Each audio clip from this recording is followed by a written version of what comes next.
right. Let's go into here. Get a little bit of this going.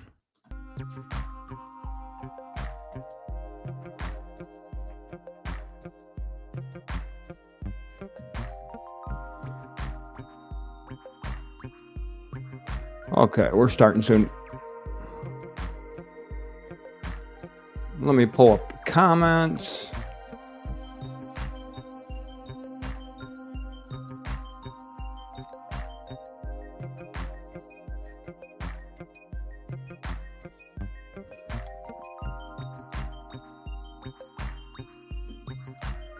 What it is.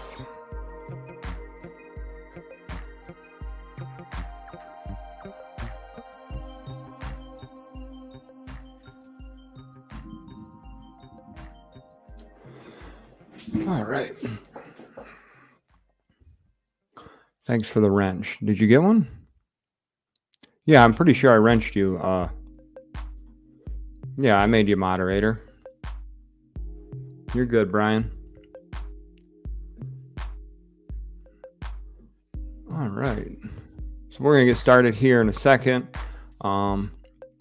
Introduce you guys to my guests here in a second. We got Joe Nager. What's up, Joe? I know Joe, he's waiting on ice. We're all waiting on ice, but Joe's definitely waiting on ice. He's big time ice fisherman, yak angler.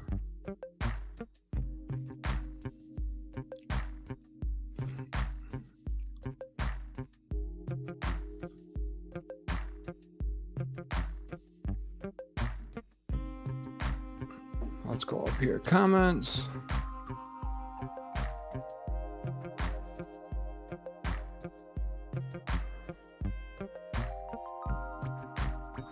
Y'all got to bear with me. It's been too long. All right, we're in. So I'm going to pull up a couple of the comments. Got them over here on the side. Looks like we got 11 people watching. I'm going to give you guys a quick. We've got Alvin from Michigan Gone Wild. But what we're going to do first, I'm going to give you guys a little clip. Hey, there's Butlin. What up, buddy? I'm going to give you guys a little clip of his channel here now.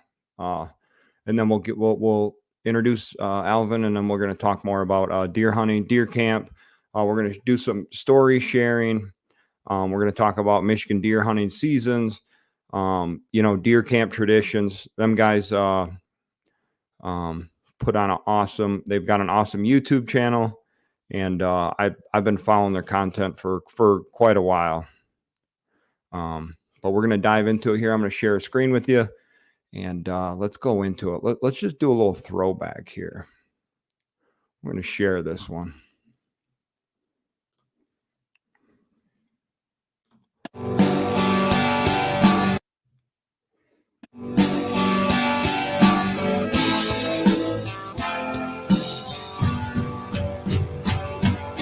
Michigan, it's Michigan gone wild here in Michigan, where the back roads run for miles and miles with the will of a man and the heart of a child on Michigan gone wild.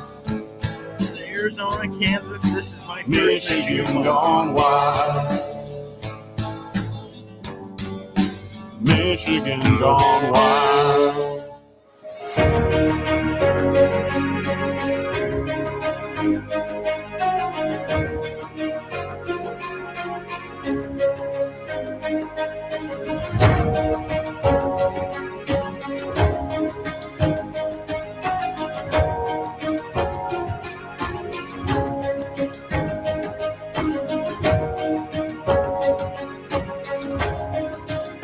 It's 2017, and we're excited to bring you viewers another great deer camp episode.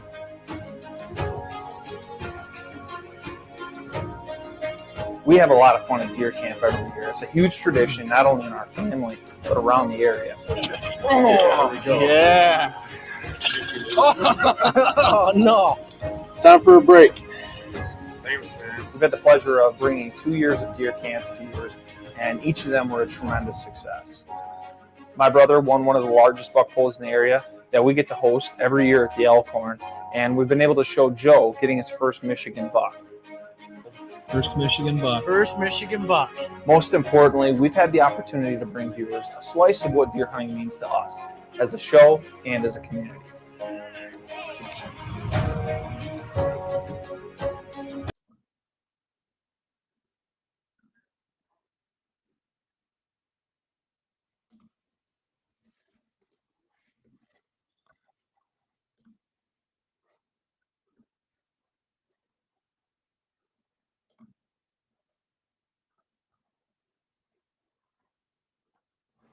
All right. So that's just a small peek at Alvin's channel. Without further ado, let's bring him on. Add him to the stage here. There he is. Can you hear me? I got you, man. I got you loud and clear. So, all right. Before we get started, if you guys enjoyed that little clip, I hope it worked out good because I'm knocking the dust off this live stream thing. I ain't done one since like last winter. So, probably a little bit of a hiccup here and there, but hopefully it played. Hopefully it wasn't too loud. Hopefully it worked out good. But I just wanted to let everybody know that your guys' channel is one of the main reasons I started. I grew up always wanting to film hunting and I always toyed around with it, but actually to start doing it, filming, hunting, fishing, and then uploading it. And just wanted to let you know that you were one of my biggest inspirations of doing it. I think I came across like one of the deer camp videos and I was like, man, this is just badass. Like I want to do this because I feel like I have a really cool camp with unique personalities, and all that. And I wish, everybody, I know a lot of people I talk to that do this type of stuff. They wish they had started a long time ago. And it's one thing I wish I would have done. But now that I'm doing it, man, I just enjoy the hell out of it. So, so tell us a little bit about yourself, Alvin. Where are you located? I know Northern Michigan. I get kind of confused. I don't know if it's like Indian River, if it's Vanderbilt, or where you're at up there. Yeah, so I'm located in Vanderbilt, actually. I was born and raised in Vanderbilt. I've bounced around, lived in a couple different areas. But yeah, I was born and raised here in Vanderbilt, and I'm back here in Vanderbilt. Okay. And when did you start uploading to YouTube? Now I noticed some unfamiliar. So I mean, there's familiar faces, unfamiliar faces. That was a throwback. That was going back to 2016. Yeah. that particular video clip. Yeah, that was a little adventure back to memory lane there. I always kind of looking back on my work like that. And actually, we started in 2014, and I'll be the first to admit I knew nothing about video editing. Nothing about cameras, I knew that I really liked doing what I did, and I kind of wanted to tell my story. And, everyone has their own reasons for going outdoors, whether they're hunter or angler, both different species that they want to target, and they enjoy that. I really enjoyed, everything that Michigan has to offer. I haven't put all of it on film, obviously, but number one would probably be our deer hunting, our deer camps, our rifle camps. Those are, pretty special to us. It's a big thing, not only with my family, my friends, but also as a community. I mean, schools shut down. I mean, you name it. I mean, it's a lot like everywhere else in Michigan. This is just our little spin on it and what we do, and, kind of the things that we enjoy about it. Yeah. 2014 started. Man, so that's almost 10 years. Almost Actually, 10 years. And today I got a notification from YouTube. Today's actually my 3rd year anniversary. Is it? Congratulations. Yeah. Yeah. So pretty cool. I didn't realize how fast time goes by when you're doing it, Yeah. And I started with ice fishing, and I occasionally, like once or twice a year, I go back to that first video and watch it, and it's just funny because I was the same way. I don't know. And I still to now, I mean, I learn new stuff with editing and trying, because when you're trying to produce a cool video, there's always missed opportunities or this or that. And there's, it's for me, I learned to not be perfect, but just to make it good enough and then upload it, because if I wanted perfection, man, I'd never get it. Yeah, you got to start somewhere, you know. I mean, Yep. that's and I know, and I remember when you first reached out to me, you know, you're sending me some of the videos and stuff, and like, I mean, I look at it as like, I know when I first started out, I'd reach out to people as well, and a lot of people wouldn't even give you the time of day. You know, they'd say, Right. "Oh, you got 200 subscribers. I'm not even going to respond to you." I Right. would. I'd respond to everyone. You know, if people get a hold of me, they want to talk deer hunting, bear hunting, you know, Yes. videos, filming, all that. I don't know. Like I may not always respond immediately, but eventually Hmm. I'm going to, because I always believed in like not only being a part of the community, but also growing the community. You know, the more people that you have in this community, whether it be, you know, just the hunting or just the fishing or both, you know, you're going to start to grow an audience, and people are going to start picking up on, you know, what you're saying, what you're doing. And then they're also going to kind of correlate that with what other people are doing. And as you're kind of growing, you know, you're also having other people grow with you. And then, you know, you kind of make connections with people who are maybe a little bit further down the road with you. They help pull them up, or, you know, Yeah. they help pull you up. And then, you know, it's networking is what it really is. But yeah, D- I remembered reaching out to a lot of people, and a lot of them, like I said, a lot of them wouldn't even give you the time of day. And it's right. people that I talk to almost on a weekly basis now. You know, now Right. they're like, "Oh, okay, you know, you're there, so okay, we'll talk Hmm. to you now." Right. And but that's part of the process. Oh, exactly. Exactly. And some of the people in the comments, like I actually met through social media and stuff, and developed a friendship, are Yep. some of my better friends now, that I talk, like you're saying, I talk to on a daily basis. And it's really developed some friendships that I never otherwise would have had. Right. Right. So it's cool. And the thing about that is, you're already up into, you're into the same type of stuff, like Brian, uh, the Michigan fisherman, he keeps popping up here. Him and I actually we met up, we were both heading to our deer camp. He hunts up by Harbor Beach. I hunt around Minden City, Mm. and we were both heading to our deer camp the same day. And, I'm like, hey man, let's go to Harbor Beach and try for some steelhead, because I heard they're in the marina there. So he actually stopped at a bait shop on his way up, grabbed some spinner baits, and shit. We ended up catching we caught like 4 or 5 steelhead. He caught probably a 40-inch northern. No it was kidding. it was awesome. So, and I had caught a muskie. I caught a muskie that Monday morning because I had the whole week off, but I wanted to hang out around the house for a couple extra days. So I went muskie fishing Monday, caught one Monday morning, went up and caught steelhead. I was like, man, I'm having a great start to my week off here. Yeah, and nothing to complain about there. No. So here's another one. This is Bearded Dad Fishing. So he lives, this is my buddy Jay. He lives out in Pennsylvania. And exactly what he says. We've never met, but we talk daily, which Yeah. is cool. It's just one of them things where, and he's a YouTuber too. He uploads on here and does social media, so we can bounce ideas off each other and shit like that. And it's cool.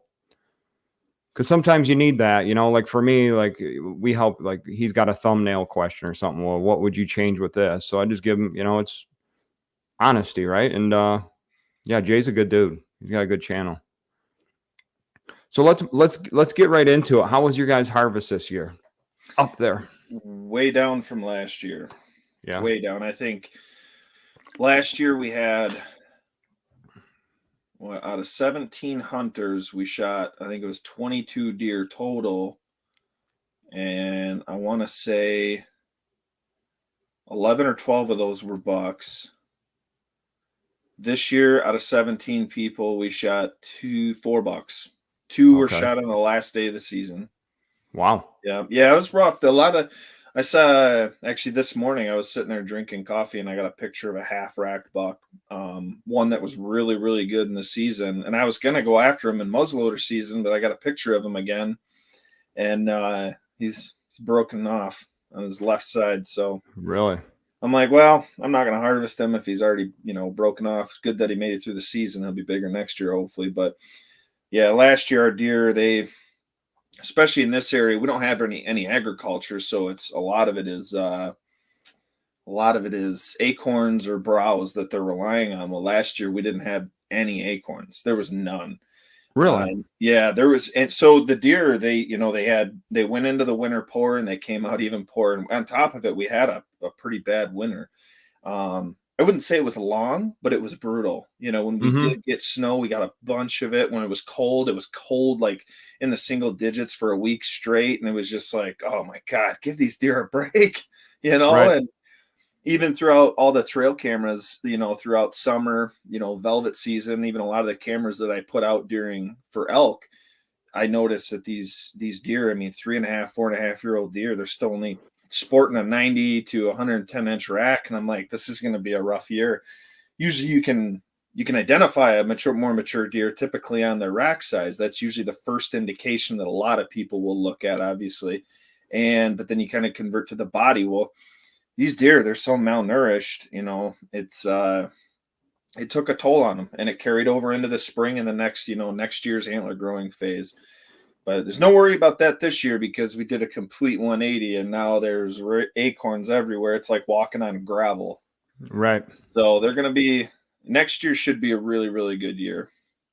And now, so like acorns, that's like you're hunting big woods, so that's your main forage Yep. that you're hunting. So now Yep. where I'm at, so where I grew up hunting and where I still hunt, so I live in Lake Orion, so I hunt around here, the public land pieces, occasionally. I actually have 900 acres right behind my house that is archery only, Mhm. but it's a park, so people are walking dogs and riding bikes, and Yeah. there's big bucks in there. I've got them on camera, but it's oak tree bonanza down here, so it's a lot of like early season trying to find one that's dropping to where they're going to, because they live and breed and everything in here. They have no reason to leave.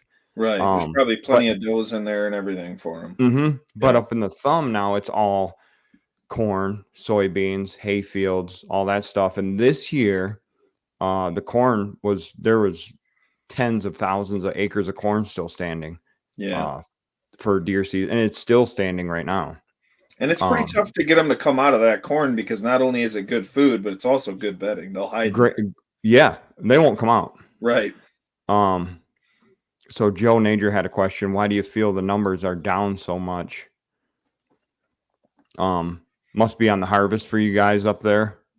Yeah, I think the amount of food that's out there with acorns, the deer didn't have to move. I actually saw the most deer this year that I'm seeing probably the last 2 years combined. I saw a bunch of deer. I passed a bunch of bucks. The last couple of years, I think the bucks that I was killing, I mean, they were like 6s and 7 points. They're 2.5-year-old deer. I went into it. I was like, you know what? I'm not killing those bucks. I have dozens of those in a crate in my dad's garage. I don't need them. I don't have anything to prove to anyone. I wanted to set out and I wanted to kill a 4.5-year-old deer. And I never, not once, saw a 4.5-year-old antlered deer this year. And it was, and not on camera or nothing. I had I think maybe 2 on camera, but they weren't very good pictures. Most of them around runways, so you're getting blurry pictures and stuff. And I had a lot of them on the DH3 mock scrapes that I've been putting out, and those were good. I actually had quite a bit of deer coming into those, but it wasn't anything consistent. Like I couldn't get a second look at them. Like, okay, here's this deer there here, for 5 different days. You get a good look at them and say, okay, that's the one that I want to spend my time on. So I actually bounced around quite a bit. I think on opening day, I hunted the same stand all day. I saw a little, like a 1.5 years, maybe 2.5-year-old 8-point at 8:30 in the morning. And off he went. I didn't see a deer the rest of the day. And I think I saw one deer the next day. And then I went back to that stand on the third day and I saw another 2.5-year-old buck. He was real tall, but he was, he just didn't have the tine length or anything. And he was just a 7-point as well. So I said, all right, well, I'm just completely getting out of this area. And I went almost 60 miles away. And I kind of started focusing on different areas because I'm like, all right, well, where I'm getting trail camera pictures and of these deer, the pressure changed so much from when I went to Ohio in the first week in November to when I showed up, getting ready for rifle season. You got a lot of people in the woods scouting, a lot of people getting their stands ready. They're making commotion. You got a bunch of bird hunters out there trying to get the last, couple runs in before that shuts down. And, so everything changes. And I'm down in Ohio and I'm bow hunting down there and I'm seeing my cell cams back home and everything's just kind of shifting. And I'm like, here it comes, and you can try planning for that as best as you can, but it just never seems to work out. And for instance, I went and pulled a camera on November 13th that I had put out in like mid-October, and I had bucks coming into it. They were using this clear cut in order to get up into a oak ridge, and it was pretty close to the road. That was the only issue. It was a great setup. There's a great pinch point there. I saw a bunch of deer in there when I did rifle hunt it, but a couple of the big bucks that I had moving through there, they didn't do it consistently. Like I'd see them once coming through a camera, and maybe once through another camera that was like a half mile away. And I'm like, all right, what are we doing here? And then you start seeing that shift where people are coming in, they're setting up their ladder stands or their pop-up blinds. That's another thing too. When I went in on November 13th is I found a ladder stand like, 40 yards from the tree that I had prepped to put my bee stand in. And I'm like, oh Right. God. So I kind of saved that spot for the second week, hoping, all right, I'm not going to mess up this guy's hunting. I'll just let him do what he's got to do. Hopefully he, comes in, kills a doe or a 1.5-year-old buck, calls it good for the season. Then I can swoop in and, start Right. getting those bucks when the snow starts falling, but just didn't happen. And that's one thing, like with public land too, man. It's like, I love the opening of gun, like even the second day, and people get, nervous because some of the sections I hunt down here, they're pretty small sections. Like, but what I love about it is the fact that guys are getting up, guys are moving, guys are tracking deer, and they're jumping deer. They have no clue they're jumping. And a lot of the public land, where I hunt is surrounded by private. So you got them guys doing their thing. But as the season goes on, it doesn't always get worse. Sometimes they do, but sometimes it only gets better because you get like next year. I feel like next year is going to be really good that first full week because the opener's on a Friday. So you're going to have guys taking Friday off, maybe even Monday, but they're going to hunt 4 days and then they're pretty much going to be done. But they may only hunt a day or two and fill their tags and then they're done. Yeah. But I've killed all my best bucks in Michigan on public land late season. Yeah.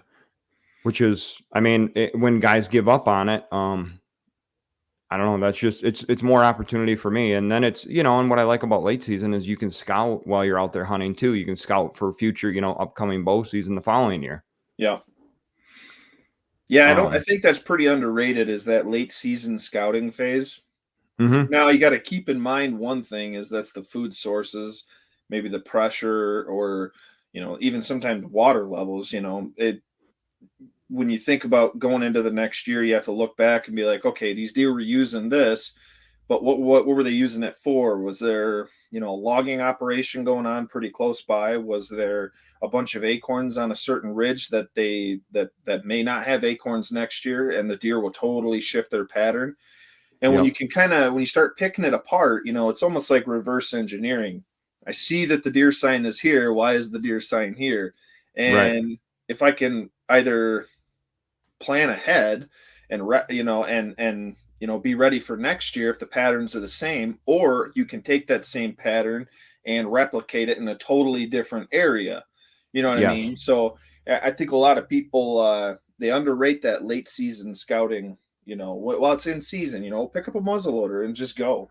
Like I got the saddle ready. I'm the Latitude guys sent me a saddle that I kind of wanted to use. I wanted to try out I'm an arborist, so I'm used to being tied to a tree, and I've been kind of pumping the brakes on that just because I've been so weary about changing my my setup, my muscle memory, everything that I have for filming. There's going to be new components that I'm going to have to add to that, different techniques of filming, and I know that. So I don't know. I pretty much ran the bee stand the whole way through archery season and rifle season, but I think I'm going to pick this up for muzzleloader and late bow and really break it in and give it a try.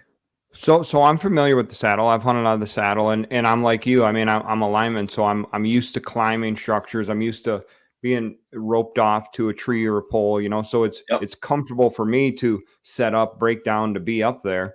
And what I found is that I haven't found a good platform yet. I know they've come a long way, but I like the ring of steps. So it's just it's a bunch of foot pegs on a strap, and it goes all the way around the tree 360, and then you just cinch it down. So then you can essentially position yourself, if you want to move around to the other side of the tree, you can do it, and you don't have to adjust the platform. Yeah. Which is pretty cool. But there's pros and cons to it all. Like stand hunting and saddle. But I just think it's another tool, like another tool in the toolbox to have. And it's really nice. Like you just carry in a few sticks and the rest of it's pretty carries itself in. But Jimbo Slice here, he's got a question for you. He wants to know your thoughts on the B stand. This is something I'd like to hear too, because I don't have one, but I know they seem to be popular. Well, honestly, like I had kind of picked my brain about a couple different things going in, because once I decide what I want to do before the season, I kind of stick to that, and which is why I probably didn't break out the saddle too much yet.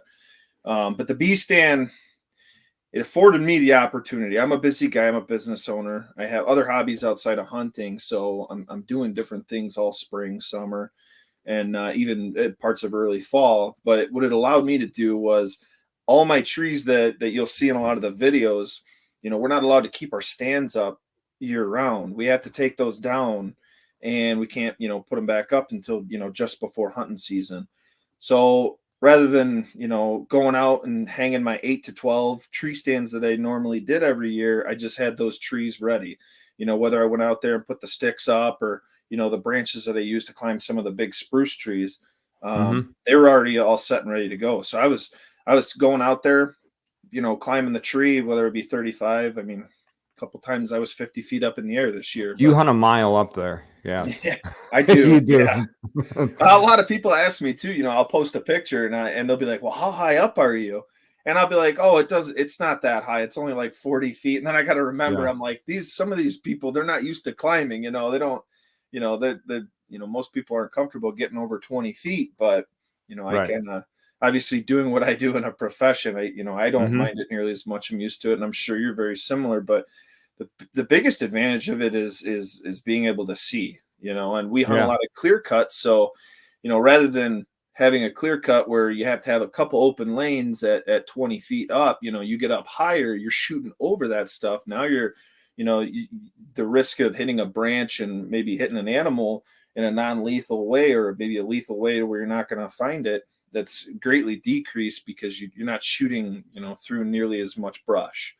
So it definitely does help. But yeah, having the B stand, I mean, I think I got light stands. I got a couple of them that I've purchased over the years. They were pretty light, but this one, I'm a tall guy. I'm 6'3", so I need leg room. And this That's thing, same with me.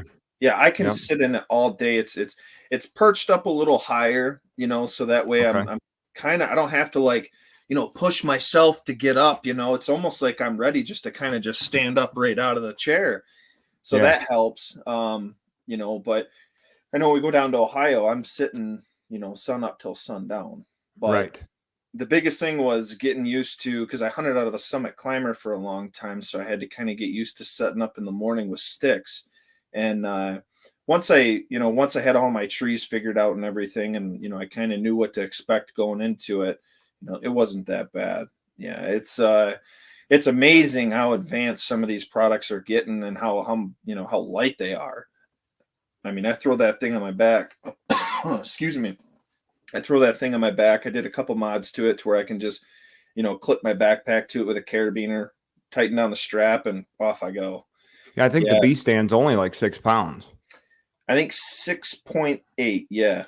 But yeah, it's the lightest thing. I remember when I first picked it up, my buddy Kevin Vistison there with the Deer Hunter podcast, he had a collective and we went down, hanging out with them guys. And I picked up I walked right over to the table and I picked that stand up and I'm just like, God, take my money. I'm like, this thing is so freaking light. It's insane. But, you see a lot of companies that's kind of moving towards this trend where everything is so light.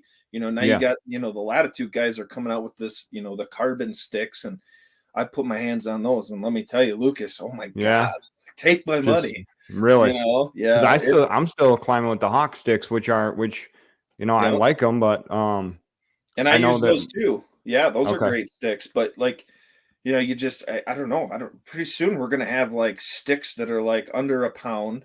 We're going to have tree stands that are sub 5 pounds. And it's just like, all right, how are we doing this? Right. So And I know Dan, when he talks about the stand, that's one thing he talks about is the height of the seat. Cause I got to meet Dan. He came up, Mario and Rick, they came up to Clarkston.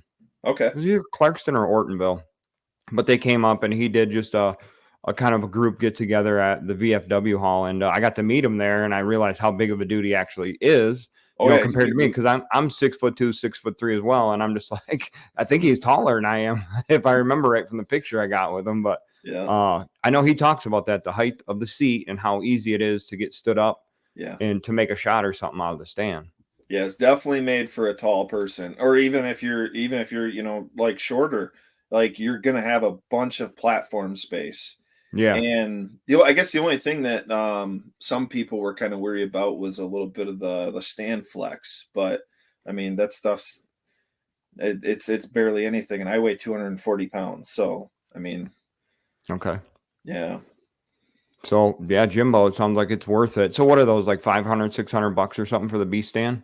I think it's like it's just over 6, something like Okay. that.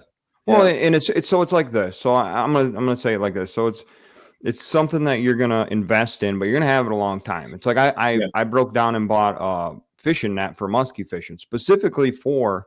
Now I use it for other things, but I didn't want to lose a fish of a lifetime because I'm trying to right. half-ass it with a smaller basket net. So Yeah, I went, it was like $180 net, but I'm like, I'm gonna have this for a long time, and because I still see guys when I go down there to fish, they're using these half-ass nets, and I'm like, dude, like you're gonna screw it up, and it's gonna as much as you spend in musky fishing it's $30 a bait no matter how you slice it, and then a heavy rod, 100-pound braid, $300 reel, all this stuff you throw into it, and you're gonna just bring out a $25 net. It's like, yeah, no, just spend an extra 150 because you're gonna have the net a long time. yeah. So I mean, you compare it like that. Now it is It's not a one-time thing.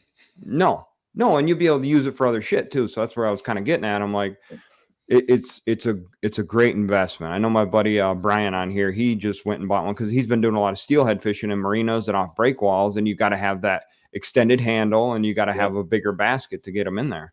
Yeah, I always see people using those long ones to net Cisco's when I'm going out of Charlevoix for lake trout and salmon. Yeah, And I wanted one because I like to fish the Detroit River, and sometimes it's just easier to go.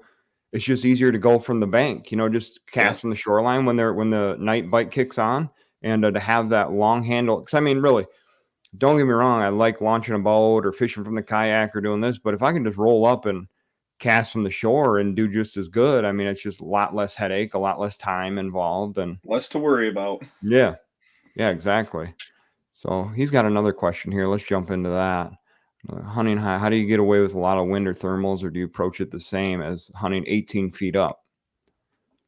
No, when I only hunt that high up when I'm rifle hunting. I'm bow hunting, I'm 18 to 22 feet. That's the standard protocol. But yeah, being up that high, you can definitely get away with a lot of your scent because a lot of the deer, they're going to walk under your scent ribbon, when you're that high up. And well, in the morning time, sometimes it'll carry further, right? Excuse me. In the evenings, obviously your thermals are dropping, but it's not that bad. But yeah, I've had deer where they were immediately downwind from me, and other than maybe smelling my spit from chewing tobacco, I don't, Right. most of them they keep walking right through. Yep. So So we went down to Ohio. It's funny. My brother is on here, and then a buddy of mine, Andrew Butland. So a group of us, we wanted to try the Ohio gun season, right? We were just trying something different. So I have gone down there a few years and rented a cabin from this dude. We'll hunt the Wayne National Forest, right? Mhm. And so guys got cabins around there. So we'd rent a cabin from them, and then bow hunt. But we wanted to try the gun season. So we go down in the, I'm trying to remember now, if we went in the summertime. I want to say we went in the summer or maybe early fall, and we went and scouted. And we went and scouted spots that I had previously hunted, and then we wanted to check new spots. We stayed for a weekend. Yeah. And then we went down a couple days before gun season, because the gun season there is the first Monday after Thanksgiving. Yep. So we're like, screw it, let's do it. So a group of us went down, and we're on hot sign. I mean, we're walking miles scouting, and we're pumped. And the thing about the Wayne National Forest is, which we didn't know at the time, is that everybody can drive 4-wheelers around that thing. And dude, I mean, I'm hiking in, right? And I'm like, yeah, dude, I'm on great sign going in. And opening morning was a downpour the entire day. It downpoured. But I get back there and it's like, all of a sudden I hear this, I could hear what sounded like a 4-wheeler coming. And I mean, literally drove right past me, and I'm like, because I wasn't too far off the trail, but I didn't know they left them open for firearm season. I thought maybe they closed them. Yeah. But no, I mean, dudes are rolling around with shotguns draped over their lap, just cruising around. Oh, yeah. I'm like, I ain't doing this again, man. Like, now I will go back bow hunting because, man, I've come across in the Zaleski State Forest and then the Wayne National Forest. Those are 2 properties that we were hunting, and man, we've come in. The Zaleski is rugged. Like it's not Colorado rugged, but in terms of hill country and trying to get in somewhere nobody else might be, that's a really good spot. And those Zaleski State Forest, there's no 4-wheelers. Yeah. Yeah, Ohio's just a whole different animal. It is. It's insane. You come from Michigan where you got to hunt so hard, just to come up with a good deer, and then you go down to Ohio and you're just like completely spoiled, and you're just like, why? How is it so different? Yeah.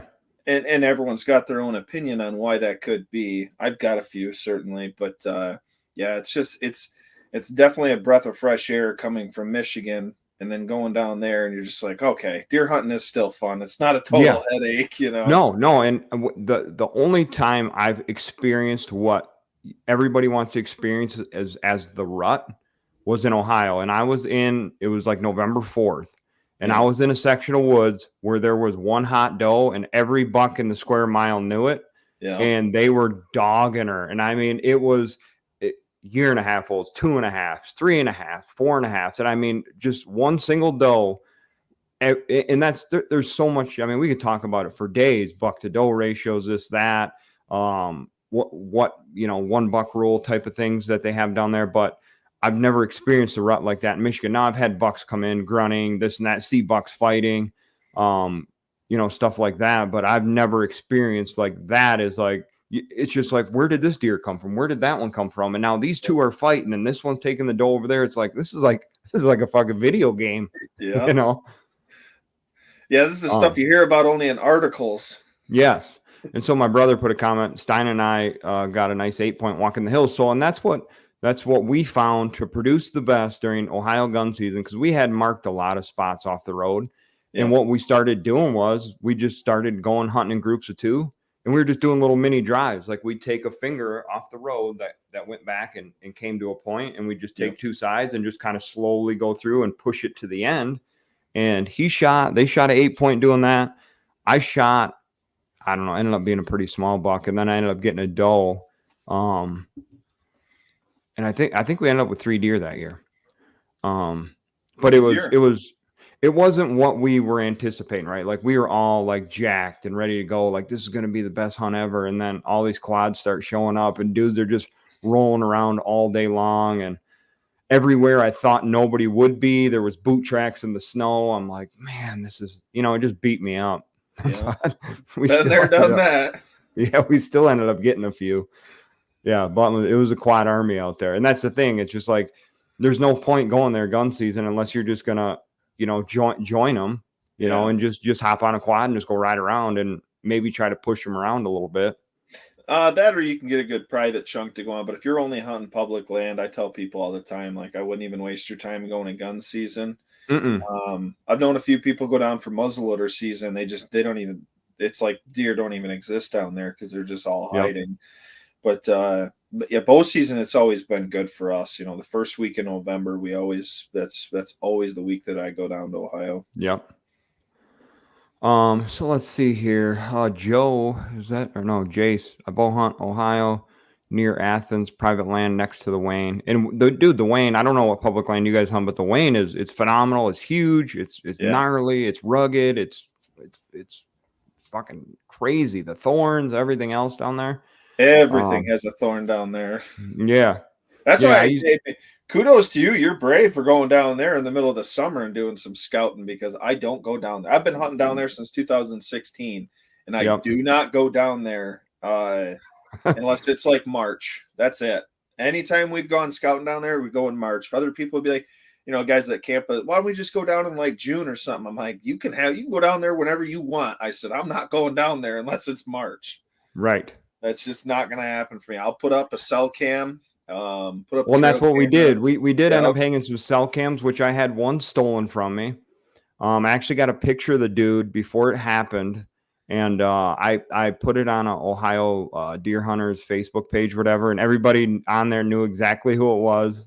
Really? And they're like, "Oh yeah, this is so and so. He's a fucking thief and this and that." And it, like, it doesn't sounds like an surprise idiot me. too if he's stealing a cell cam that he's not going to be able to use. Yeah, and he did. And dude, I went and knocked on their door. Like, we went down there and I found it because I had Onyx, right? So I found out who it was prior to going down there, and I found out right around the corner somebody with the same last name. So I went and knocked on their door, and this was COVID was happening real bad, right? So it was 2020, and I went and knocked on his door, and it was his uncle's place, and his aunt or grandma, somebody came to the door, and I asked for him. He's like, "No, he's here, but he's got COVID or whatever." And then my messages on Facebook started blowing up because the guy knew I was looking, and he tried telling me I had it on private land, which I didn't. I had it right on the edge of the private and the public, actually into the public a little more. Yeah. But I was getting pictures of nice deer, and then I got a picture of him, and then all the pictures stopped. So when we went down there prior to gun opener, I'm like, okay, so that dude stole it. One dude he left my camera alone, but he took the SD card out. Yeah. That was the other cell cam I had down there. I've had that happen before. Yeah, which whatever. Yeah, you want to do that? Go ahead. Just leave my camera alone. Because we're all essentially doing the same thing, right? We're all down there deer hunting. We're all got the same end game, right? So it's like just walk past my shit and leave it alone. If you want to moon it or do something stupid, go ahead. But it's like, just leave it. And I do the old, hang them up high and then point them downward, so they're up in the air, and they still work really good though. Did he have to climb the tree to get that one? That one, no, because I didn't have it that high. But since then, that's what I do now. Is that I just hang them up high. Yeah, I'll go like a stick up, and then hang them. You ever your cameras that like quit working, either they break or something? Like, I ever get a camera that a bear chews on it and it's not working, it doesn't work anymore. I'll put them up in random locations that people walk in on, just to show other people that someone else is hunting in that area. Okay. So I you got to play the game up here. There's little tricks and stuff you can do to kind of let people know, hey, there's going to be someone in here. You may not want to waste your time, or, little stuff like that. But I've also set it up for, like a decoy camera. Decoy. Well, a lot of people do that. A lot of people do that with tree stands, and you can get away with that. But like I said, I didn't even want to put up tree stands to hunt, so. Right. If I put them out somewhere like, let's say 200-300 yards, but, in front of, around the, before I get to my spot, it kind of tells people like, oh, someone's probably hunting back here. Because I've ran into people too, I'll be going back to a spot, and then you run into someone, you're like, oh man, you feel terrible. I actually did it this year. I was going into a spot. It was up in the hills, and I'm walking in. I have Onyx or Spartan Forge that I use, but I leave glow tacks at the trees that I have prepped for, climbing up, and like, this is a good one. You can see that lane, that lane, that lane. I put glow tacks in it so I can find it in the dark, and I don't glow tack to it. I just glow tack the tree. I'm walking into it. I come right down this bedding point, and all of a sudden I hear someone saying, hey, and I'm like, I'm looking around like, where's this guy at? I know someone's talking to me, and all of a sudden I look, I can see my glow tacks about 30 yards away. It's pitch black out, the snow's coming down, and he's standing right next to the tree. And I was like, oh man, I'm sorry. I was like, I didn't see a truck parked. I don't even know where you came from, And he's like, well, who are you? And I said, I'm the guy that put those glow tacks in that tree. Oh, I'm just hunting on the ground. I said, no worries. You're here first. I'll move on, but right. It was, but little instances like that. It's like, in order to avoid those, you kind of put something out just to give people the hint, like, hey, someone might be here. You know, if you don't want to waste your time, don't waste my time. You know, there's a trail camera there, or maybe there's an orange ribbon or something, or hey, there's glow Right. tags in a tree and a perfect diamond. You may not want to be there because someone may want to come hunt that tree. You Right. know, but it's, you know, it's back to what, you know, everyone always says that hunts public land. It's public land. It's public to everyone. You know, Mm-hmm. the only thing you can kind of do is like leave little hints to people like, hey, someone might be hunting here, you know. Right. So let's do a little storytelling. Sure. I had a bunch of topics wrote down here. Now I've got some stories to tell. But I'm gonna start with you. So let's jump into now it doesn't have to be this year. It can be Okay. years past. But so like deer camp to you is a big thing, right? And it's a big thing to me. Like now I'm a bow hunter through and through, right? But the whole deer camp, firearm gun season, the tradition, all that stuff to me is what it's about, right? Like there's no better place on earth than a deer camp on November 14th, right? Just hanging out, shooting the shit, playing euchre, having some drinks, storytelling. Yeah. And then, you know, the storytelling for what everybody's, you know, gonna do the next morning. Like, oh yeah, I got, you know, we got this one on camera or this or that. And you know, I had my plan this year was just to go in and was meat hunting 100% because I've been elk hunting. So I'm like, I haven't needed to kill a deer in a couple of years. I'm like, dude, like last year I shot 2 elk. So I'm like, I have no reason to shoot a deer. I'm going to be super selective here. But so this year for me, it was like, I want a decent buck or a doe. And I ended up getting a decent buck, took the hide off the back of a doe opening morning. You know, whatever that shit happens. But, so for you, what's one of the most memorable harvests during the deer camp season? Whether it's if it's in one of your videos, if not, if you don't even got to have a rack, even if it's a doe or something, but you got like a most memorable harvest. Oh man. So from the deer camp, I'll tell you what, the most memorable harvest that probably meant the most to me wasn't even a deer that I killed. I'll share that story. So I believe it was 2016. My dad, who, you know, raised me to be an outdoorsman, a woodsman, you know, to understand how, you know, the woods works, you know, and he's a paraplegic, so he's in a wheelchair, hunts from a golf cart when he doesn't hunt very much anymore, but at that time he was, you know, he was hunting. So he went out one night, I think it was like maybe the third or fourth night, and he shot a buck. Of course, if it doesn't drop right there, he can't do anything about it. We got to come back and we have to track it and get it, you know, because obviously he can't get out of the golf cart. So he did. He shot one, and then it was the next day. I went out, and it only ran like I think maybe like 60 yards. Coyotes got into it a little bit, but it wasn't anything bad. They just stretched the the bullet entry and exit. That was pretty much about it to get to the guts, is what they usually do. But it was a very memorable hunt for me because, you know, my dad has always been a huge inspiration for me. He's been confined to a wheelchair since I was 9 months old. You know, a pile of logs. He was a logger. Pile of logs rolled on top of him, and Damn. you know, he never let that stop him from being a good dad. Never let them stop him from, you know, taking us out in the woods, playing catch with the football. You know, teaching us the things that me and my brother would eventually learn, and, you know, maybe pick up and then make, you know, better on our own. You know, or he gave us a good starting point, I guess I should say. And maybe it wasn't, and it was only a little 4-point, but he was, you know, he was tickled pink about it. And Yep. it just kind of brought everything full circle where, you know, I remember him taking me out and setting up my first brush blind that I could hunt out of. And I killed my first buck out of it when I was 14. And so for me to be able to go out there and recover that deer for him, you know, and bring it back to him and see the smile on his face. And we put that on our deer camp episode. I seen that one. Yeah. I was gonna say, as you were telling the story, I'm like, man, I feel like I've seen this. Like I remember watching this. Yeah, that one meant the most to me, and it wasn't even my kill. You know, that one really I guess the reason why it's so memorable for me is a culmination of everything coming in full circle. He was the one that taught me to do everything, and to whether it be about hunting, fishing, or about life in general, not giving up, just staying persistent and keeping going. Do your best, and even if your best isn't good enough, you have to learn to accept that, and take what you've learned and become better for the next season, for the next time you encounter an issue or a challenge. And it meant a lot to me. I've always looked at hunting as more of a metaphor towards life, and what we can do to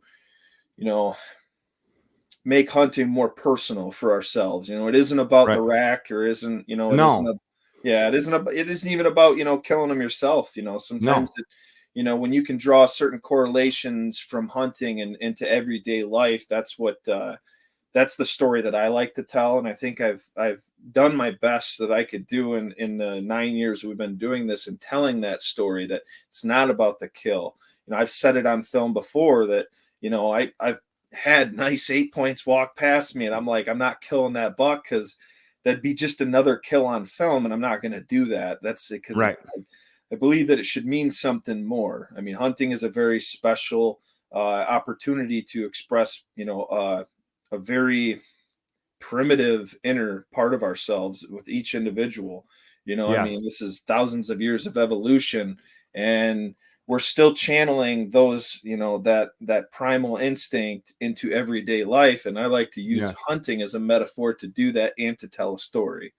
Exactly. And people that don't hunt and I guess come across some videos and stuff, or even on like Instagram and stuff like that, some of the videos I put on there, and you could tell they're anti-hunters that comment. I just delete them because I understand like some of my stuff gets red flagged, and then I'm pretty sure I get shadow banned from a lot of these, because some of the dudes that follow me, they're like, I never see any of your posts pop up, and it's always during hunting season. But the thing of it is, it's more than, like you're saying, the story you just told. It's more than just the overall harvest. The harvest is the cherry on top. It's the memories leading up to, it's the memories that are made, even if it's by yourself in the woods, lessons that are learned just sitting there. And that's another reason I really like going to Colorado, because I go literally off the map for 7-8 days, and it's me in the mountain, and it's a whole different thing than deer hunting. Elk hunting is a lot of listen, look, find sign, track them down, chase them down, and it's like you're not a level playing field, but you're in their home field, right? And you're tracking them down, but it's like, this is the Colorado Rockies. I'm in the middle of them, chasing elk down with a rifle by myself. Now, there's usually a group of us, but we split up. And it's just a cool feeling. And then when you come across one, it's like, oh my God, there it is, and it's emotional too at the same time. Like it's like you put so much work and effort into it, and then when it happens, it's like, dude, I just traveled across the country and got dropped off, because we do like pack-in camps, the drop camps. Got dropped off, left for dead, and just with, here's your rifle, here's a place to sleep, and this and that, and I go hunting, and if you get one, give me a call. Good luck. Yeah. And it's the coolest feeling though when it happens, and then the celebration of it. And people that don't hunt, I mean, they just don't get it, and that's fine. But I just wish people wouldn't say things when they don't have you don't, like, people like you and I have more respect for wild game and the animal and their lives than any non-hunter ever would. And that's the part that pisses me off the most about it. So I try not to let it get there, but it's like, you don't understand. Like, you have no clue the emotional events that happen. It's like, yeah, you're taking an animal's life, but it's not like I'm out here just recklessly killing animals and leaving them for dead or something, and it's nothing like that. But that's the image that a lot of us paint the picture on, especially on social media, dude. They're attacking hunters and people that like to hunt, and just not giving them the credit they deserve, no matter how good or bad your content is. They don't want to promote that stuff, which sucks, because it's real life shit, and it's how people survive and have survived for an eternity. Well, I think the people that are very disconnected with the way that they get their food, they think that you go to a grocery store and that's where you get your meat. Mhm. And you're very, how convenient is it that you are totally disconnected from the process of killing that animal? You don't know who killed that animal. You don't know how it got there. You don't know what happened. You don't know what that animal's living conditions were, nothing. Right. Now, and I'm not saying anything that, no one else hasn't said, but you take these people out and you show them, like, listen, this deer lives a fully happy, good life. Right. And then I'm going out to its home turf. It has home field advantage. I Right. have to expend copious amounts of energy, a lot of us, a lot of money in order to Right. harvest this deer. That pumps money into the economy. That gets, I mean, if you're putting this out on the internet, other people are seeing that and they're like, hey, I kind of want to try that. So you're getting other people involved into it. And guess what happens when you do that? You start getting more people involved, is they go buy a deer license. And what does that do? Those funds go to helping the deer themselves. So I always tell people, if you have a problem with deer hunting, or hunting in general, I say, go buy a deer license, go buy a hunting license, because that money goes directly to, providing habitat, food sources, or protection to those deer and through in the off season, from Yes. poachers and stuff. So do that. You don't have to go kill them, but go buy a hunting license. Right. And they just don't even think of that. They just sit in their home and they think, oh, why kill the deer, and they'll be sitting there eating a taco from Taco Bell or something that has nitrated meat in there that was nitro Right. frozen or whatever. They have Right. no idea. They don't have a connection with the food source that they have in their house. They just don't. And it's sad, I mean, and this is a whole other topic that you can get Yeah. into, Oh, is for about sure. about the wolves up in the UP. You Yeah. had That's people down. actually, and that's on my list here of topics for Yeah, you can sure. The wolf. segue right into that if you want. Holy God, I can go for days. Yeah. We got Camp Benny making an appearance. That's another Yeah, channel I'd like to watch. Benny's he'll, got he'll, good stuff, man. Benny'd love to talk about the wolves in the UP. Oh, I'm sure. Yeah, that would make for great conversation for sure.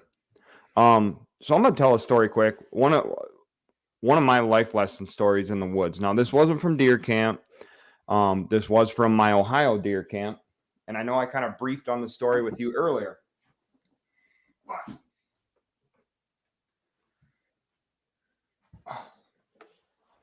This one here, kind of a camera's kind of backwards. There we go. Just a mainframe 10 point, right? Yeah. I shot this one. Scoop back in. I shot this one 3 years ago. Shot him 3 years ago. And the lesson I had learned was now great buck. I'd never pass that in 100 years. But we're going back to Ohio and how deer hunting is so different than it is in Michigan. Was hunting the rut, and I hunted the first day. So where I had hunted the first day, actually the first 2 days was where I killed a big buck the year before. Same exact tree, put my climber in the same exact tree, and I was seeing deer, but they were up and over just a little ridge. I could see the backs of them, on some brush. Every now and then I'd see some deer. So I said, you know what? I'm going to sit here tomorrow morning, and then I'm diving in. I'm going to go in a little further, hang my climber. Well, I knew it was going to be risky business, but when I did it, I jumped a couple does, and I'm like, you know what? It's midday. It's not the end of the world. I'm gonna hang my climber. I'm gonna climb up. Did that, and I waited. I don't know. I think I seen like a 4 point come sneaking through or something, and then I'm like, I'm gonna try a rattling sequence. So I started rattling. I did it for about a minute and a half. Made a few grunts, and I set them down. And then I hear a twig snap, and I had looked to my left, and right, it was like what I had planned was happening. Like what I had planned in my head, I'm like, I want to set up here. That's where them does were bedded. If I make a call or something and a buck comes in to check it out, he's going to come right downwind of this brush where them doe were bedding. And it sure as shit, I'm like, you got to be kidding me. Here we go. It's about to go down. And he was behind my tree. I drew back, got him. It was probably 30 yards. I mean, heart punched him. He ran about 50, watched him go down. And my brother, he's in here. And I remember calling him. And I was like, dude, you ain't going to believe what just happened. I'm like, it was the craziest thing ever. But as I'm on the phone with him, I'm like, I hear a twig snap, and I turn around and look. And I mean, the giant, was, I mean, literally I shot the deer, he ran off and died. And within 5 minutes I had, you know, a buck of a lifetime standing at the base of my tree. Didn't see him initially, because what caught my eye first was this 10 point, right? He caught my eye first, and I'm like, I was locked in on him. I was locked in on where I wanted to make my shot, right? I had my bow like this behind the tree, and I kept looking at him. But had I just turned like this a little bit to look back, maybe I would have caught a glimpse of him and then been like, oh my God, I got to let this one walk, because this one, and he took a total different path. And I ain't shitting you, man. I had my phone out and I was filming him through the platform of my tree stand, and he was sniffing my tree, and then he looked up at me. He snorted, took 2 or 3 hops away like a mule deer, and then just turned around and stood there. It's funny because I always talk about mule deer when I go to Colorado, because they're out there, they are dumb. Like, you can jump them and they hop, they turn, and they'll just stare at you. Stop and look at you. Yeah, that's exactly what this one did. And then he stood there for like 10 minutes. I'm like, you know, in Ohio, 1 buck rule, which is, I think, part of the reason why they have such big ones down there. Yeah. I think there's multiple things that add to it, but so a lesson in the woods was, for me on that one, was to, you know, just because you hear the stories, right? And I don't know if you've had that exact thing happen to you or something similar, but I've always heard the stories, and I always was questioned to believe it. I'm like, whatever, dude, you didn't shoot one and a bigger one come in. Well, when it happened to me, I'm like, that shit does happen. All right. I didn't know that. Yeah, I've heard that story many a times. But so a little bit of a lesson there. Just, you know, granted, I will never, if that deer walks in front of me every year, he's getting shot, just because it's a perfect 10 point. It's probably 125, 130 inches, you know, but again, you're traveling down there all the time. You have invested money, and it's like, I would shoot that on the last day. So if he comes in the first, second, third, or fourth, he's getting it, you know? Yeah. So it's just kind of how I, especially when I go out of town, you know, it's like, that's kind of how I take to cause you may only have that one opportunity, and it might be the first day. Yeah. You know, it's like, I got to take it, you know? And again, it's just a perfect 10 point. Couldn't have been happier, but couldn't have been more heartbroken when that big one came in right after him. I was like, dude, you gotta be kidding me. Now that's going to be in the back of your mind. Every time you go to draw back on a deer, you're going to be like, but is there a bigger one? Yeah. Well, at least in Ohio. Right. Yeah. Michigan, I don't know. I don't know. Yeah. I don't know if that, I mean, maybe that would happen, but no, that was pretty wild. So let's see. I got a little list here. So let's get into it. So we're talking about racks and this and that, and you know, it's not always all about the size of the deer, the size of the rack. Now, as we know, there's other parts of Michigan that have these APRs and stuff like that, and it's already proven that they're getting bigger bucks, they're getting bigger deer, and there's always the excuse, you can't eat the horns, just shoot a doe. Well, and then this year, Michigan DNR was basically begging people to shoot more does, because now they're doing these harvest reports and they're realizing, well, everybody's just shooting bucks, nobody's shooting does. So like, we need to get more doe shot. So not only that, but I mean, if there was one thing that you could do to change the state rule, what would it be? Okay, so I'll give you 2 options. Would you rather go antler point restrictions, like they've already proven to work across the state in the areas that they're doing it, or would you just rather see a 1 buck rule, shoot whatever you want, and call it good?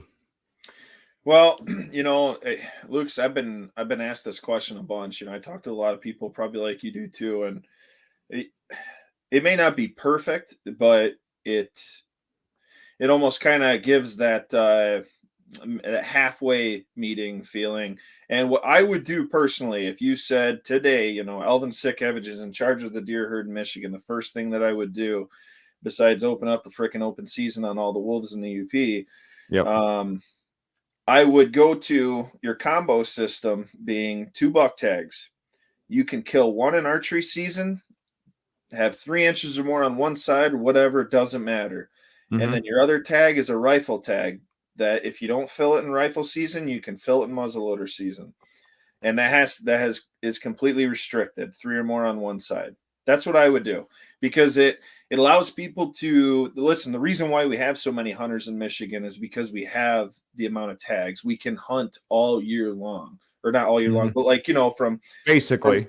yeah, pretty much all year Basically. long now. Yeah. But end of September is it with if you're considering the youth hunt, all the way through December. And people Well, they don't and where just I'm at, I'm gonna stop you there. And where I live right now, you can hunt all the way up to February. We have an yeah extended season down here.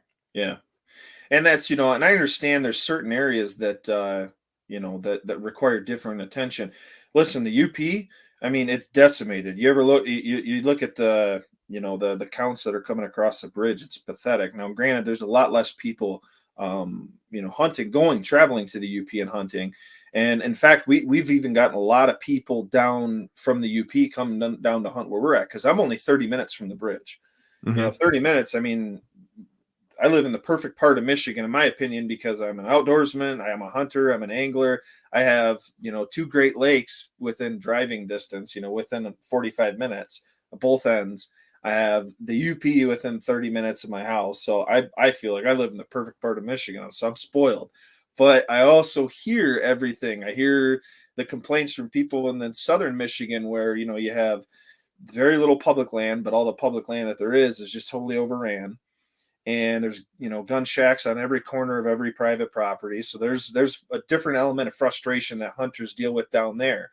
And then you start moving up here, in the Gaylord area, Traverse City, Alpena, Sheboygan, that we have a lot of public land, yes, but it's pretty pressured. But we don't get the antler growth that, say, southern Michigan gets, because in this area where I live in Michigan, we get more snow than most parts of the UP. Last year, I think the ski resort here was competing with the ski resort in Marquette for the amount of snowfall.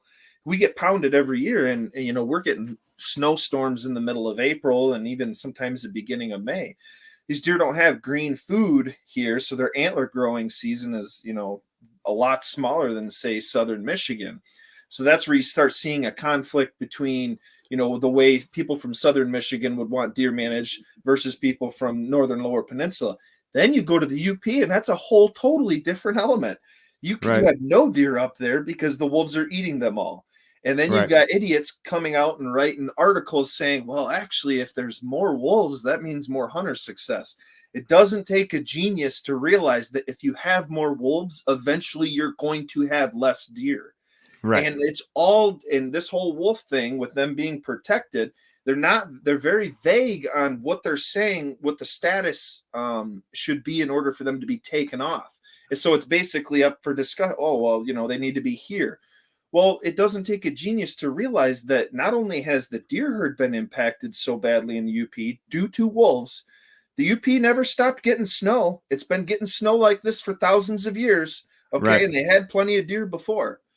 It's the wolves. And you have people that are down in Lansing, Grand Rapids, that have these liberal views. Oh, we shouldn't shoot the wolves. They feel all nice and cozy about having wolves in the UP, not in their neighborhood eating their cats and dogs, but up in the UP. I know they're there, and it makes me feel good about them being up there. Meanwhile, you don't realize the property values for a lot of the properties up in the UP, because it's not good for farming. I mean, maybe some timber, you might have land value for that, but people buy property in the UP because they want to go hunting. Exactly. Okay? They want large tracts. You see, immediately property values are going to start going down. I've already been seeing a bunch of properties for sale in the UP. For sale, for lease. I see a lot of leases popping up.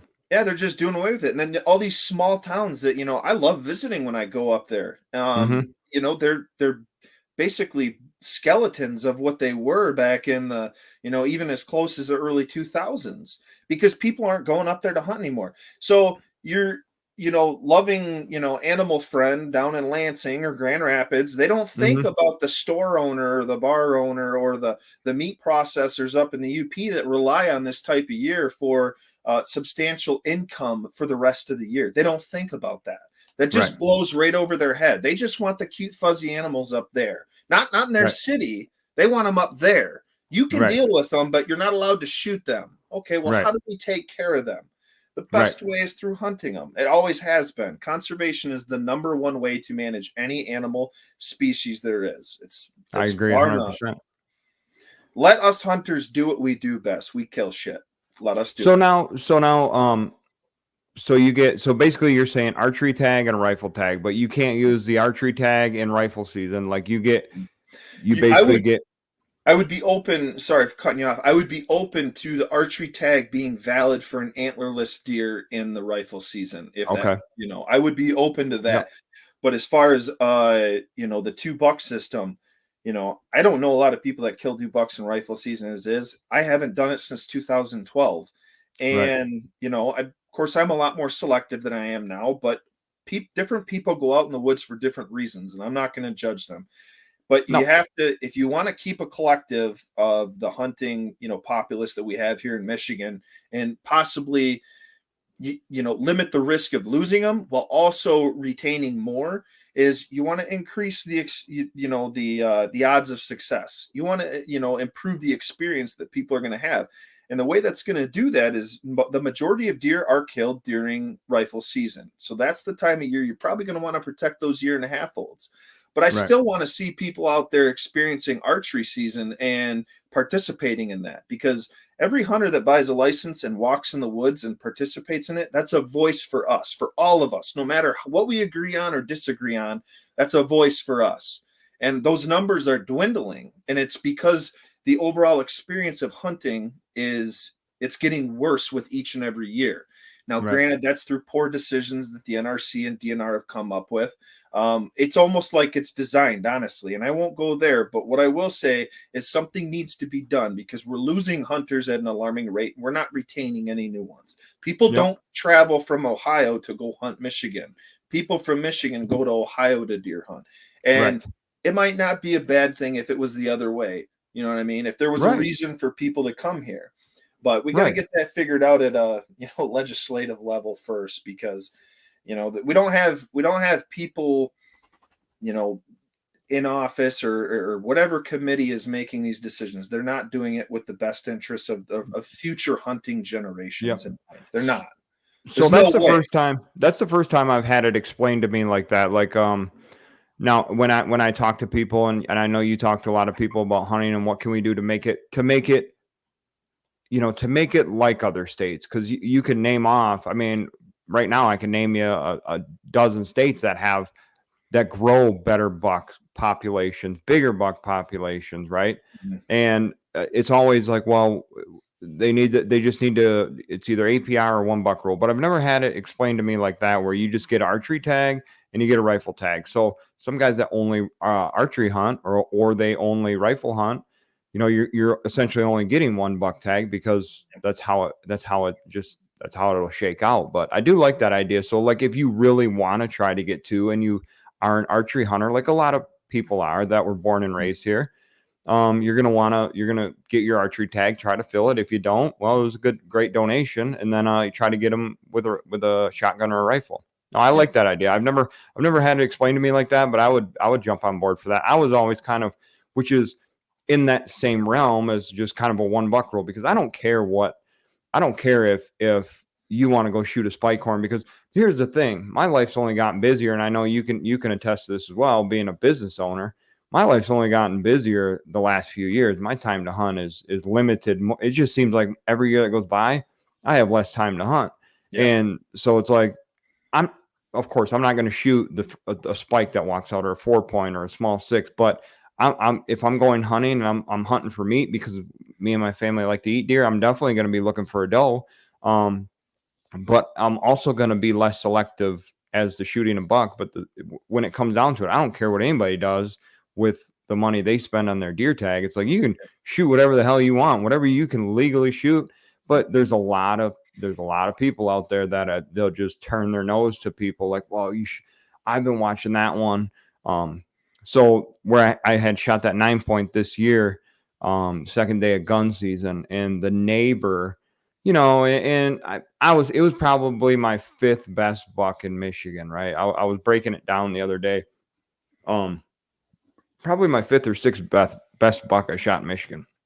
And the neighbor guy had been like, oh, I had this on camera, and he was showing me pictures. He's like, I let him walk in bow season and this and that. And I'm like, well, that's great that you're retired and you have all this time to just take pictures of deal while you're sitting there. But I said, I had 3 days to hunt this year, and actually 2.5 for gun season. And I said, you know what? it was a perfect scenario. He come in chasing does. I mean, had a shit-eating grin on his face when I had him on the scope because he's just horny, just chasing a doe. And I'm like, no, you don't, motherfucker. You're going to get it now. And I was, I mean, a perfect 9-point. I think he's 14 inches wide, 5-inch tines. A guy up the road is actually doing the European mount for me, or else I'd show you. But beautiful buck, man. Good Michigan buck. Probably a 3.5-year-old. You know, he had great mass to him. You know, just a perfect Michigan buck, right? Yep. And I had passed smaller ones and everything, and I'm like, you know what? And I hadn't seen, other than that doe I had.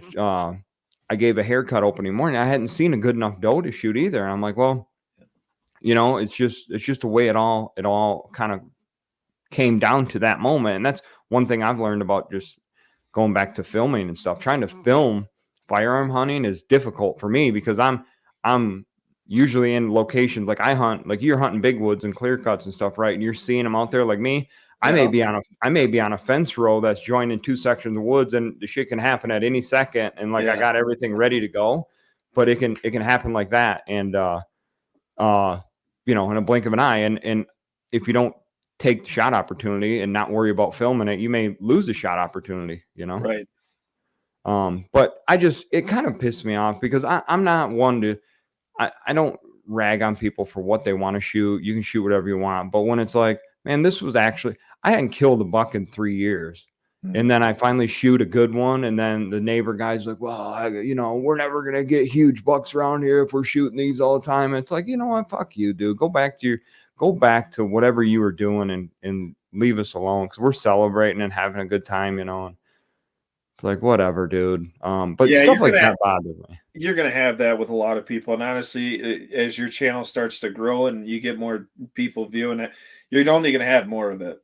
You know, and it's a healthy ratio. You know, you have people that are going to, you know, join on and start following you that they're like, wow, I'm so glad I found this channel. Great. I love your content. You know, then you're going to have other people that are like, why are you showing that? People shouldn't be feeling good about shooting a spike horn. It's like, well, it's none of your business. You know, hunting is it's an individual quest, you know, and it's held to everyone's individual standards.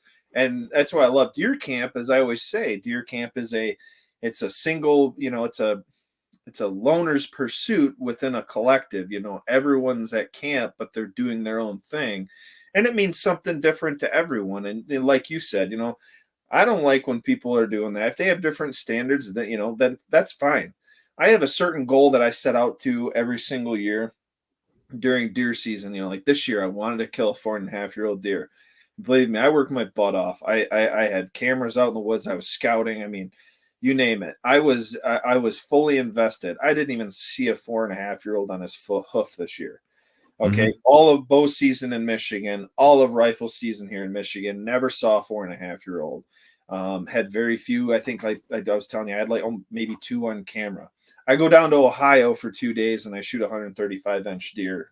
And it's just like, you know, it's almost discouraging, but you have to be realistic with what your expectations are going into the season.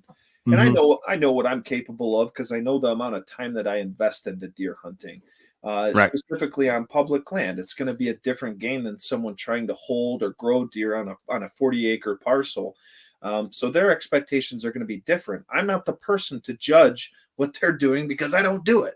Same thing with someone judging what I do. You know, I've had people say like, oh, that's a tiny buck. I'm like, okay, well, you come over here to Michigan, you know, and you got buckaroo. You know, come on out.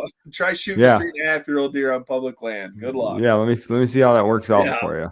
Anyone that they know how hard it is. So that usually it's just like, hell yeah, man, good job. You got you succeeded. Good job. Well, I know you can probably attest to this too. I mean, there's bucks that I should have killed that were, you know, the one, right? Like, like I've had encounters out there where I just somehow just screwed it up, you know, and it's like everything, like you do everything right. And then somehow like the opportunity is right there in front of you, got a giant standing there in bow range. And it's like, you know, everything's working, but the adrenaline and everything gets to you so bad. And I couldn't tell you how many times I've screwed it up on big ones. Now I've killed some good ones, but I've really screwed it up on some big ones. It's just some of that shit still haunts me. And I'm like, man, if whatever I did wrong, if I could just have that one arrow back, Yeah. but that's the beauty of it. And that's what keeps you coming back too, and that's just part of it. Now we'll get into another quick topic here. We're on an hour and 20 minutes. How do you feel about baiting? Because me growing up, we used to legally be able to bait, and I've grown up hunting in the thumb. Like that's where I've hunted pretty much my whole life. I have bounced around some other areas, but I hunt the thumb more than anything. And, since baiting hasn't been legal for quite a while, it definitely changes some things now. And I grew up baiting deer, right? And that was just all I knew, right? I mean, shit, we grew up road hunting. So it's like now you couldn't get away even riding around, stopping and looking at deer without somebody calling the DNR on you. But these times are just different. But when it comes to baiting, I'll give you my opinion. I like the baiting aspect of it. I get there's a lot of personalities out there that aren't for it. But for me, I grew up being able to legally bait. Yeah. And it just gives the opportunity to go out and not saying there's nothing wrong with like whether it's a feeder or this. I mean, to me, putting in a food plot is essentially baiting. Yeah, it's more work. You're plowing in a product, you're plowing in a crop to draw the deer in, but all you're doing is you're trying to draw the deer in. It's just like putting in these ponds. Guys are putting in these plastic ponds so the deer have somewhere to drink water where there may not be a great water source. I mean, it's essentially baiting, but we can't legally bait in the Lower Peninsula, and it's something I think it was the EHD or the CWD or something somebody came up with that decided we can't bait anymore. But when it was CWD. Okay. Yep. So when you look at it like I grew up hunting crop farms, and these deer are eating off, no matter whether you have a bait pile or not, they're eating off the same ear of corn in the cornfield. They're eating off the same stalk in the soybean field that one just finished eating off of. This one came behind them. They're looking at the same branches underneath or above scrapes. Right. They're chewing on the same sugar beets, you know what I mean, that are in the field. But to me, it creates more opportunity, right? So it creates more opportunity economically, people are selling bait, whether it's gas station or Joe Blow, you can go give them $25. They'll give you a tractor scoop in the back of your truck or sugar beets, whatever it is. But then it's creating more opportunity for people to go deer hunting and be able to go, whether or not you kill a deer off the bait pile, but it's just for the entertainment purpose of knowing you're going to see something, because something's going to come in that time window right before dark, type of thing, and be able to shoot a deer. And I think it's a great way to bring kids into hunting as well, because if I were to take my kid out deer hunting right now on the state land, she would get a rugged experience as far as, because you may not see shit for days and days, and she ain't going to want to keep going back. You know what I mean? Right. So when I grew up hunting, we had bait piles, and it was entertaining to me, and it made me want to go back. Right. But now that that's been stripped for quite a while, I don't know. I just feel like, to me, I think it would, I just think they need to make it legal again. I mean, they're allowing it in the UP, and I think areas like where you live, that's the snow belt up there, right? Like you should legally be able to throw out some bales of hay all winter long if you want to help with whether it's a local herd or whatever. Yeah. To help the herd survive throughout the winter, and then it'd be legal to deer hunt over. Yeah. No, I'm pretty much in the same boat. One thing, the reason why I'm so against the baiting ban is how they got it passed. It was based off total BS. And believe me, I was one of the first, because at that point my channel had gotten, I had gotten quite a bit of followers. So people wanted to know my opinion on it. And I grew up baiting too, but I haven't really baited since 2012. I mean, that was kind of the year that I said, you know what, I'm going to learn to do this the way that I don't need to go out and put bait out. And I had nothing against baiting. Right. And to this day, I do not have anything against baiting. Do I use it? If it was legal tomorrow, would I use it? Probably not.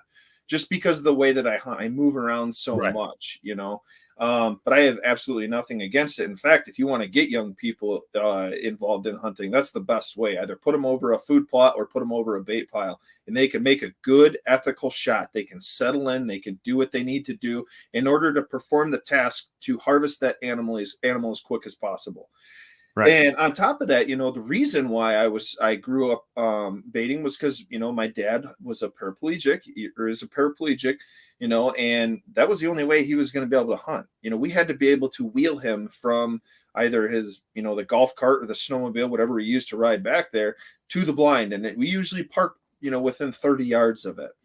So, I mean, he wasn't able to get to these areas where you see me out in the marsh or over a clear cut. I mean, that's just not possible.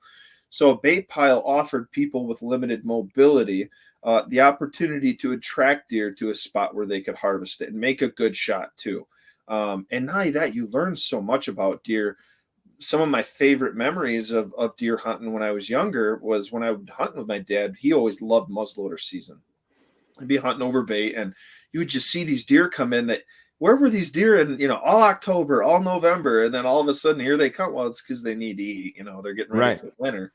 But it was so cool because you'd see they'd either lay down next to it or something. And I always had a little peephole that I would look out. It was about yay big, and I'd sit there and I'd be looking out the freaking mildewed particle board that we'd use to make these box blinds, and I'd be sitting there. It'd smell like tobacco spit in there, and you'd be eating a bologna sandwich and drinking some hot chocolate and some deer out there munching on some sugar beets. I mean, that is in no way the way that I hunt today, nor would I go back to that. Right. But I tell you what, that some of the best memories I ever had. I just loved watching deer. Didn't matter what it was. And and that it affords a lot of people the opportunity to continue deer hunting, to have a worthwhile chance of actually harvesting a deer. Really, and it's the best way. It's the best method, of killing a deer and making a good ethical shot is when you can sit there and watch it and wait till it gets broadside. If you're a father or a mother and you're coaching your child to shoot this deer, they have as much time as they need to settle in and make a good shot. And, because ultimately hunters have a higher respect for the life of these animals. I mean, we do. That's why we love them. We love these animals, and some people think, well, why would you kill them? Well, because we understand the value of their life. That's why we're okay with taking it. Every other time of the year, you're looking at fawns like, oh, there's a little fawn. He's a cute little bugger, or you're looking at a mom with her fawns, and you're like, you're just kind of hoping she makes it through the winter or something, or, you like seeing pictures of deer. Hunters have a great value for the animals that they pursue. And part of it is like the last part of it that's, I guess the most thrilling, unless that's, your goal or whatever. But yeah, I don't have any issue with hunting over bait, I guess, to bring it all back. And if it was legal today, I probably still wouldn't do it. I may set up spots for people to go hunt, but I wouldn't do it myself. But I totally believe it should be legal. Yeah. It's just more opportunity, I feel. And so I want to ask you this question. So we're going to finish it on this.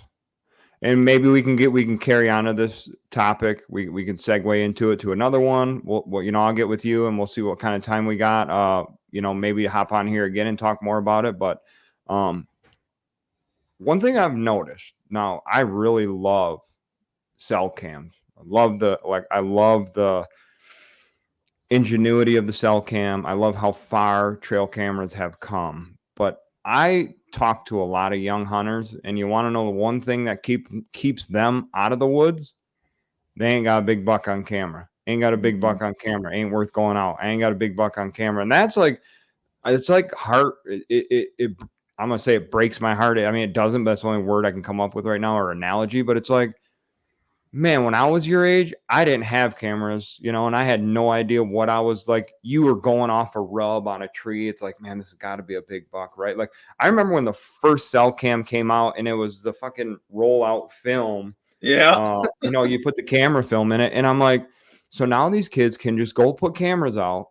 And don't get me wrong, I love the idea of cell cams and how far, deer hunting has come. But I feel like it might be, it really affects. Now, the kids are buying licenses. They want to hunt. They want to do this. They want to do that. But I look at these kids when they're saying it and they're just like, oh, yeah, it's like they're down on their luck or they're not going to shoot a deer. It's like, dude, just because you don't have one on camera, you have no idea what's walking behind the tree or over this way or over that way. Yeah, you may have strategically placed your camera in a spot, but honestly, it don't mean shit. But it's preventing them from wanting to go hunting, going out and having that experience. Even though they're a hunter and want to go hunting, it's preventing them from going out in the woods. Like, well, I got nothing good on camera. There's no reason I should go sit. So I don't, and I know some states have banned them and are continuing to ban trail cameras in general.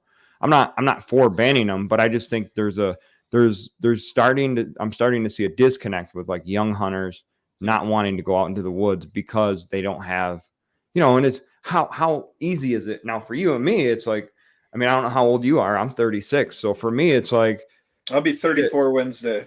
Okay. So it's like, oh, perfect. A picture came through. You know what I mean? It's just an awesome feeling to get that. But when you're putting this on the young generation where you're just like, just get out there and go hunt. Here's a bow. Tree stand's already hung. Just get out there and go sit there. And then, well, we ain't got nothing good on camera. I don't want to go hunt, so I'm just going to hang out in the house. It's like, no, man, you got to go. Just go out there. So I don't know if it's going to have a negative impact, kind of moving forward or not, or what the laws are if they're ever going to change. I'm all for them. But there's just one thing I've noticed is the younger generation is it's starting to take a toll on them as far as getting them out in the woods and just going to hunt, Yeah, and I totally agree with you. But anytime I try to criticize like someone else or the next generation, I always, before I even open my mouth, I kind of look back at myself and what my own experience was. And if we're saying that, if we're saying, well, it's kind of making these younger generations disconnect, what would our, say our fathers or our grandfathers say about us hunting from tree stands and saddles and having range finders? I mean, they would have been like, God, we used to just sit on a bucket in front of a runway and call it good. That's what we did. We didn't have all this fancy. I mean, I still do that sometimes. I still do that sometimes. I've done it. Yeah, I've done it. But it's I guess, and that goes back to, I guess, what I was saying is, the hunting experience is it's different for each individual, right? Mm-hmm. And yeah, you're going to see, the next generation coming in. They're more inclined to technology. I mean, you see 3-year-olds that know how to run a tablet better than we would, and it's just like, what, So of course that's going to bleed over into hunting as technology advances. But are cell cameras, are they kind of having an effect on the way people hunt? Absolutely. I will say this, in my experience last year, I put a camera in a spot that was, and I kid you not, was the only spot that I could find last year that had any acorns. And I put a camera in there thinking, oh, this is going to be money. There's no acorns anywhere else. This is going to be money. So I put it in there, and I had like a 4.5-year-old 10-point coming in, and I had him during daylight 3 days during rifle season and a handful of days throughout bow season. Lucas, I got every single picture of every squirrel, every possum, every snowflake falling, every tree blown in the wind. I did not know that buck was there until I went and pulled it before elk season, our December elk hunt up here. I went and pulled that camera, and those pictures have never been sent to me, but it never stopped sending the other pictures, just the picture of those deer.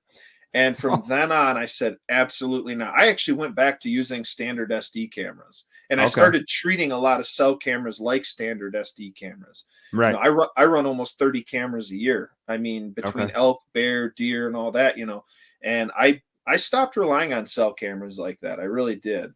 And I know a lot of people that kind of fall into that. They're like, oh, I haven't seen a deer, no deer have come through. I'm like, you realize you're looking at a space that is maybe 50 feet wide and like 50 feet long that you're expecting a deer to come through, yet they have the entire woods around you that you could shoot to, that you're never getting them on camera. And I think people, they lose sight of that, so it's very easy to put a camera out there and just wait for your phone to send you a notification.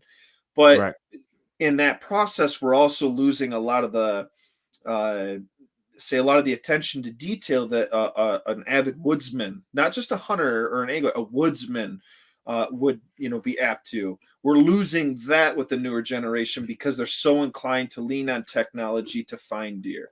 And yeah, it's going to change the way people hunt. But like I said, as long, and like you said, as long as they're buying a license and they're still going at it, I mean, whatever. They have a voice. They have, they can throw their name in the hat, and they can have a voice too.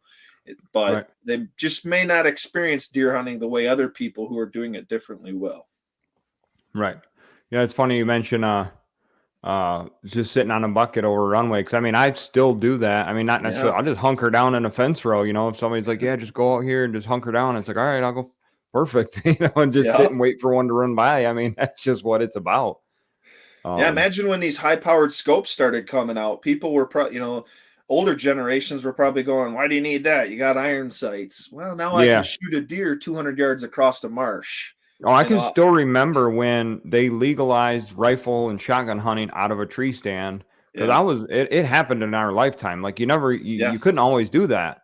But I remember when it happened, my dad groaning about it, guys are up in these tree stands with guns down and everything else. And he was the classic, just hunker down somewhere and wait it out. And that's how I grew up hunting, just go with him and we'd hunker down somewhere. And, but now it's become just a way of life, and the safety of tree stands have come a long ways. These ladder stands, like if people want to get elevated and do it safely, a ladder stands like one of the easiest, best ways to get into it, especially if you got a piece of land that is either private or even public. If you can hike it back there and set it up and just have your spot ready to go, and I mean, shit, the one I killed this year was out of a ladder stand, and it's not usually my choice, but when that's your only option, you gotta do what you gotta do. I'll take it. Yeah. All right, buddy. I'm gonna end this. I'll get with you. I try to do shit like this once a month, so maybe we can get together. I know ice fishing's coming up. I don't know what kind of plans you got. I had a bunch of video clips pulled up here I was gonna show, but I mean, shit, we're an hour and 30 minutes in, and already? Holy hell. Hour and 36. So here, I'll share one before we go, because my next live, I want to get into doing a little. I want to do more ice fishing or deer hunting stuff. Talking deer hunting and stuff, because it's a passion of mine. But I do want to share one of your videos from, I think it was last year. Epic Day. Epic Day. Yeah. Like a reef connected to some deeper water, so that's where maybe you went lake trout fishing and walleye fishing in one day. Yep. But you'll see, I've actually never really fished this spot. You can see the Mackinac Bridge in the background. That is, I think I trolled out here underneath the bridge and everything for salmon and lake trout in the summertime, but I've never ice fished it. But if you look at a lot of the topo or the lake maps, you'll see that the whole Straits area here has a lot of rock reefs, and they plant a lot of lake trout in Lake Huron, in Lake Michigan. So if you look at like from St. Ignace all the way to like Nobbinway, I mean, coming out, there's just a bunch of reefs, rock reefs and shoals, and that's all great structure. And guess what? There's a ton of lake trout in there, and presumably other fish as well, possibly whitefish, maybe some walleyes, and even the southern part of the Straits here. If you're looking at from Sheboygan all the way up to the bridge, and then the bridge all the way down and extending to Waugoshant's Point, or even out to Beaver Island, it's all rock reef. It's great structure. Maybe not all rock reef, but there a large majority of it is. So if you guys aren't, you got to check out Alvin's channel, because that was one of the coolest videos that I remember from. That was last season, right? No, 2 years ago. That was 2 years ago. I actually didn't put out any ice fishing content last year. I didn't do too much of it. I tore my Achilles tendon, so I did not do anything last winter. If I was not, at work, I was somewhere with my feet up. Yeah. I tore playing a basketball game, and I forgot that I'm not 18 anymore. I found that out about a month and a half ago. Me and the kid were at open gym, and I tweaked my back a little bit there, and I'm like, I'm like trying to grab rebounds like Charles Barkley out there, and next thing you know, I'm like, oh. No. Pain is the greatest educator, isn't it? Yeah. So yeah, if you guys aren't, you got to check out Alvin's channel and you go through his videos. But that's I had to scroll down a little ways to find that one, but I do remember it. And because I was live with, I think it was Old Minnow Boy. So that must have been shit. That must have been 2 years ago. That might have been last year, but either way, we were talking about that video because I remember when he uploaded it, I was like, dude, he was like Lake Michigan and then Lake Trouton and then went into Saginaw Bay. But I didn't want to ruin the video. You guys got to watch it because there is some pretty good catches in there as well. Yeah, my goal that day was to catch a fish ice fishing out of 2 Great Lakes in the same day. I'm pretty sure I'm the only person to ever do that, or at least I know I Googled it, I YouTubed it, I've never saw anyone do it. I said I'm going to do this just for the sake. But that goes back. I live in the perfect place in Michigan where I can do that. I'm in an hour and 20 minutes from Pinconning and 30 minutes from the bridge. So I am truly blessed and spoiled in where I live. Yeah, no, I hear you there. And I grew up again fishing the Saginaw Bay because I grew up in the Thumb, so I'm an East Sider and fished the East Side forever, man. Uper RD's been on my channel. He's been around since day one. He put some pretty cool videos up, man. He'd had a awesome pike spear last year. But he says, wait till you're 64, it gets better. Yeah, I'm halfway there. Just over halfway. Yeah, I'm already feeling it. Yeah, I was thinking about that the other day. I'm like, man, I'm just be 37 in April, so whatever. Every day's closer to 40. But I remember growing up and thinking 40 was old, and now I'm just like, oh, I'm not. No way. 40 is not bad. old. It's pretty bad when your motivation to get out of bed in the morning really early is because if you sleep any longer, your body's going to be too sore to get out of bed. Yeah. Yeah. Better get up and have that coffee. Right. Get something going. Yeah, you bet. All right, buddy. Well, I appreciate your time. Hey, go Lions, go Blue. Yeah, go Blue, go Lions. Thanks a lot for having me on. It's been a long time coming. Stay in touch. Maybe you can sneak up here, do some ice fishing. Oh, I want to. Trust me. That's definitely we're gonna work that out. I want to catch lake trout through the ice. So that's like something I really want to do. Hopefully it freezes over, but if not, we could probably go to one of the inland lakes. I can get into them there, just not the size. That's fine. Yep. All right, buddy. I appreciate the time. I'll be in touch. All right. Yeah. All right. Have a good one. Have a good night. You too, man. See you. See ya.